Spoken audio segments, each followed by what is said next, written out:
In August 2011, Marc Despain, a beloved member of the community, was found shot to death in his home in Jonesboro, Arkansas.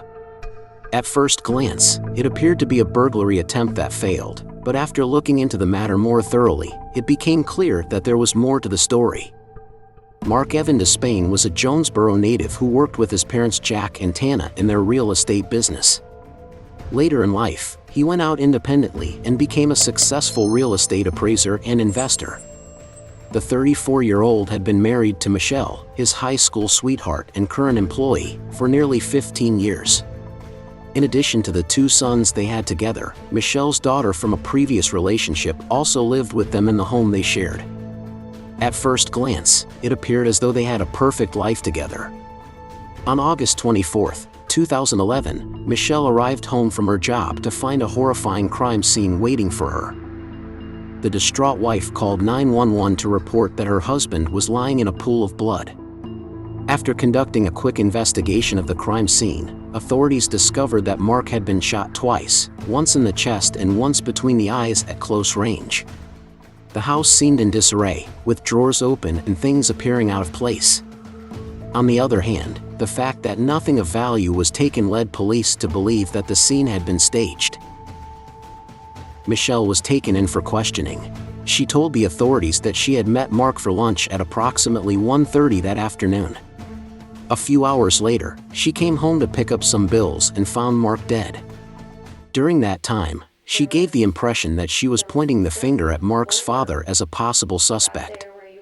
She stated that in the beginning, Marc worked for the company his parents owned. However, after he and his parents disagreed about money, Marc decided to go into business for himself. Carl Kelly, Michelle's dad, said something along the same lines, speculating that Jack might have had something to do with Marc's murder.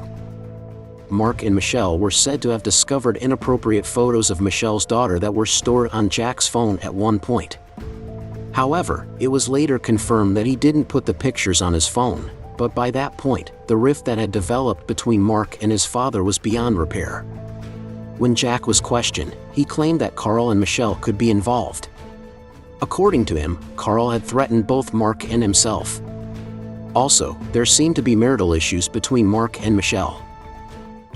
Anything at all that you need to get off your chest, Michelle? Just that I was seeing a guy that my dad didn't know that, Marc didn't, nobody knew that, You have to understand, I'm very ashamed. Jack was cleared of any wrongdoing by the investigators, but not Michelle.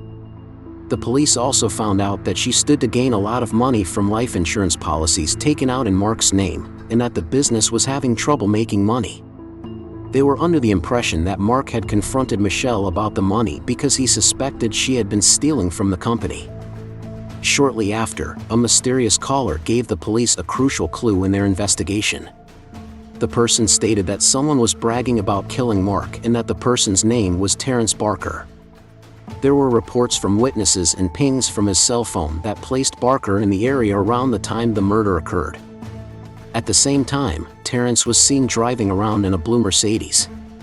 Terrence eventually said he had shot Marc even though he had denied it at first.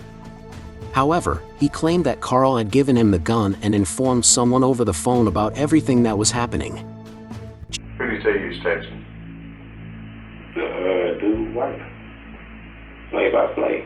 Play-by-play. Johnny Hubbard, one of Marc's tenants, owned the blue Mercedes Terrence was driving. Johnny said Carl had come up to him at some point and asked if he could have his son-in-law killed. That's when Johnny introduced Carl to Terrence. Phone records showed that Carl and Michelle had been in constant contact before and on the day of the murder. In fact, Michelle had texted her father earlier that morning informing him that the murder needed to happen that very same day. Carl responded by asking if she could take Marc out to lunch, even though Carl and Michelle deleted their messages on August 24, 2011. The authorities were able to recover them. This was proof that Carl and Michelle were behind Marc's murder. Both Carl and Terrence entered guilty pleas to the charge of first-degree murder and were sentenced to 35 years in prison.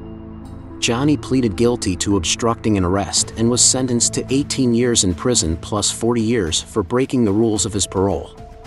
Michelle entered a guilty plea to 3 counts of hindering apprehension in April 2014, and just a few months later was given a sentence of 30 years in prison for her crimes.